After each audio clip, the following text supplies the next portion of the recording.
I'm an ER doctor in the midst of the worst pandemic of our lives, and it seemed like it was going to bankrupt the healthcare industry because it basically shut the whole system down.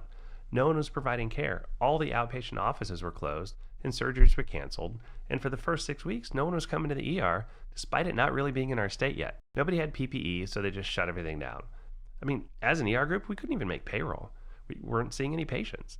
And now I figured I could dwell on that untenable situation and just rot in fury and worry about the future, or I could escape into an artificial reality. And it was time to learn how to write. So I have a very active imagination that helps with plotting stories. Gets me into trouble sometimes with jokes I make, but what are you going to do?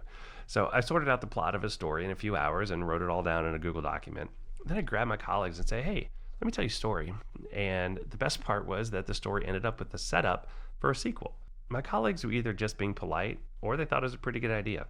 Then I thought about another plot and shared that with them. Again, it was well received. Yet maybe because we weren't doing anything in a slow COVID time or because they really did like it. There's one way to find out though. So I decided it was time to learn how to do it.